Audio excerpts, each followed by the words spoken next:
Hey guys, in this video I want to talk about how you can start in product design in 2019. Now, product design has been a great area to focus on, and I myself as a UI UX designer, I really embrace product and the opportunities that there are out there to work in this field or simply like there's so much opportunity these days, and although there might be a lot of product designers and UI UX designers out there, there's still a lot of businesses that need help with either websites, web apps, iOS apps, Android apps, and anything in between really. So the need is definitely out there, and there's a lot of money that can be made, but as well as money, there's also a lot of interesting career opportunities and freelance opportunities, so you can actually live the life that you want, either in the office or as a digital nomad or just freelancer that works from home. Now, the very first thing that you want to do is to get an education, and although this might seem simple, I want to give you some steps and an outline of what I would do if I would go back in time when I just first started out. And essentially what I would do if I didn't go to university, which isn't necessarily something that you need to do in order to become a UI or a product designer. And essentially you can start learning for free from YouTube videos. There's a lot of great channels out there, such as well, mine of course, a little bit of self-promotion. I have a lot of videos on teaching you the basics of UI UX and also design softwares and anything related really. But also there's some great YouTube channels like The Future, Flux, and also Agent Smart, which are a small company in Berlin, or actually a company which is expanding quite rapidly in Berlin, and they're doing amazing things. Same is true for Flux. He's a designer based in Tel Aviv, and also The Future, which are an amazing company doing both. They're doing a lot of educational courses too, which I'm going to leave the link in the description, so you might want to check those out because they really are good. And but that being said, there's a lot of ways by which you can learn product design for free just by looking at YouTube videos and also blog posts.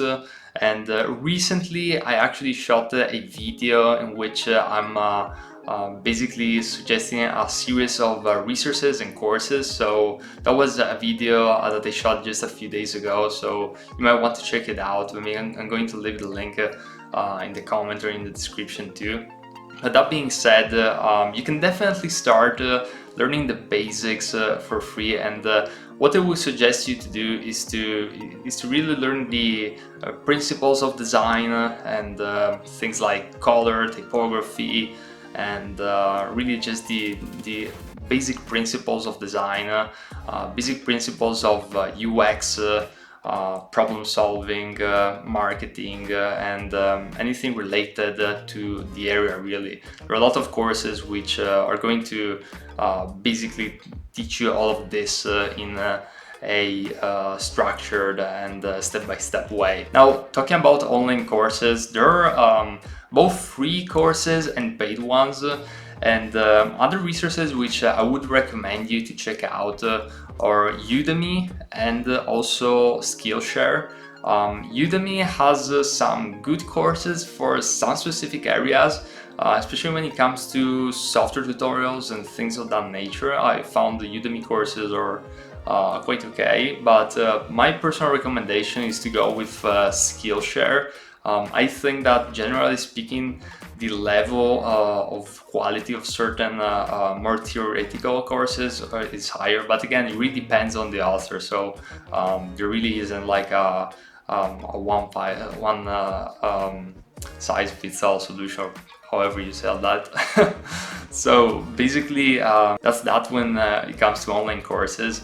And another thing which is very important is to read books related to UI UX design and product design, and this can really help you out in your career. And once you get all of the basic theoretical knowledge about design principles, how UI UX design works, how product design works in general, the next step is to learn design softwares.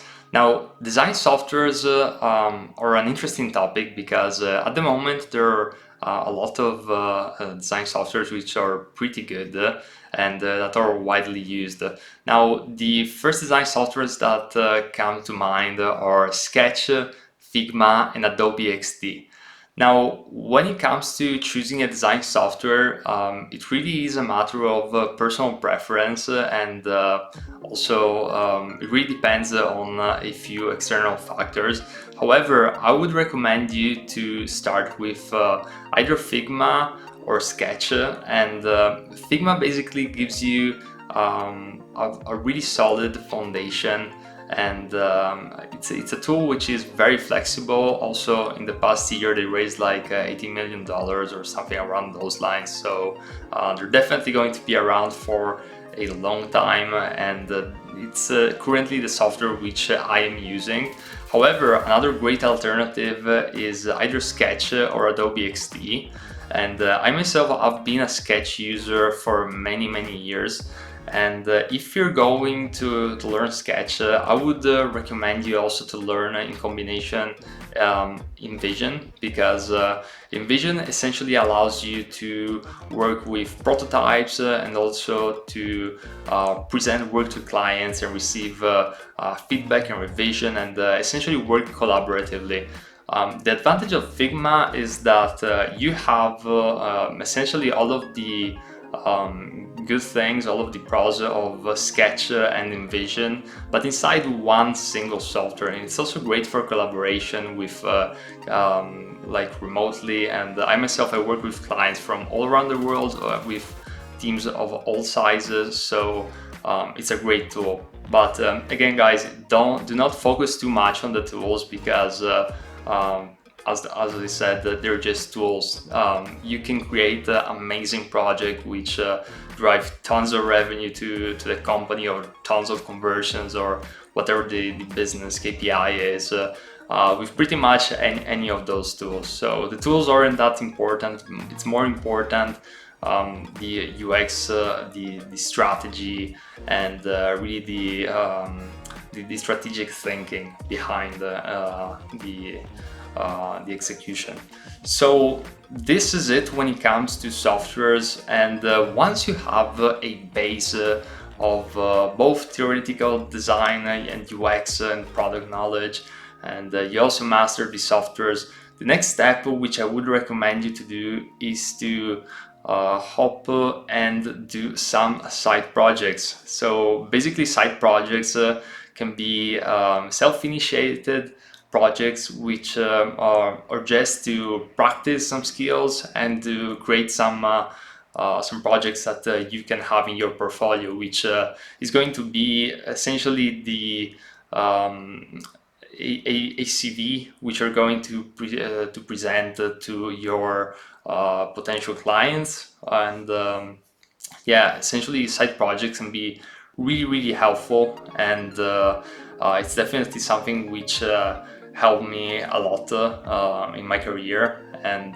it's definitely something that I recommend you to do. And once you have side projects, I would recommend you to either find a mentor, and by mentor I'm not saying that you have a mentor is not a figure which regularly checks on you, or literally does one-on-one training regularly.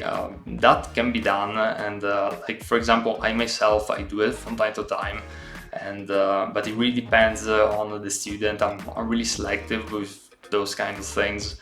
And by the way, if you're interested, you can shoot me either a DM or a personal message on YouTube. But that being said, a mentor is essentially trying to find someone who already achieved what you want to achieve, and contact them and ask them what they did in order to get there. So essentially you can reverse engineer their timeline, what they did, what experiences they took, and also they can help you out by simply telling you what works and what doesn't, so that you could potentially save months and years without doing the same mistakes.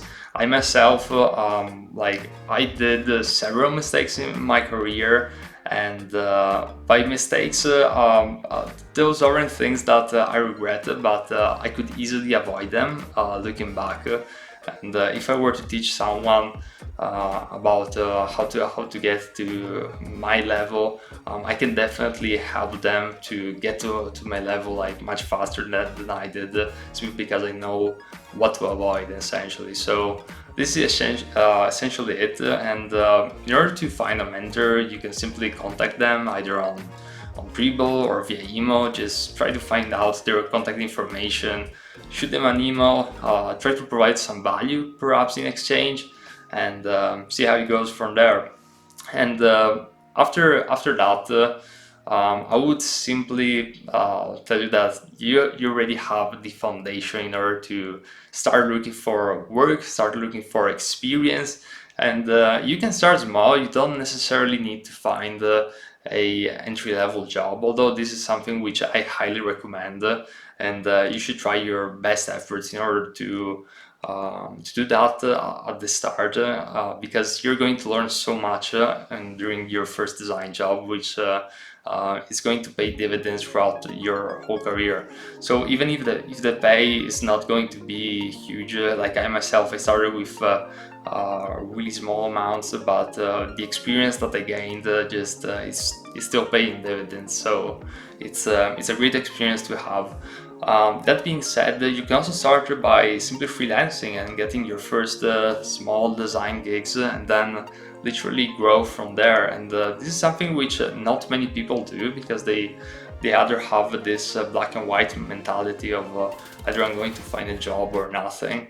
But I'm telling you, you can start by getting yourself in the marketplace, and start by doing some really small jobs and some really small freelance gigs. And to be honest, I think that the first projects, if you're having a hard time finding paying ones, you can even do a couple for free, and then literally the experience that you're going to gain, just understanding the dynamics with clients and the whole process, you're just going to learn so much at first. So it's really going to be a great learning experience that is going to pay dividends throughout your whole career. So I hope this video was helpful. If you liked it, leave the thumbs up, and also leave a comment. I'm curious to hear your opinion on this, and if you have any questions regarding how to start in product design, feel free to let me know, and I'll get back to you.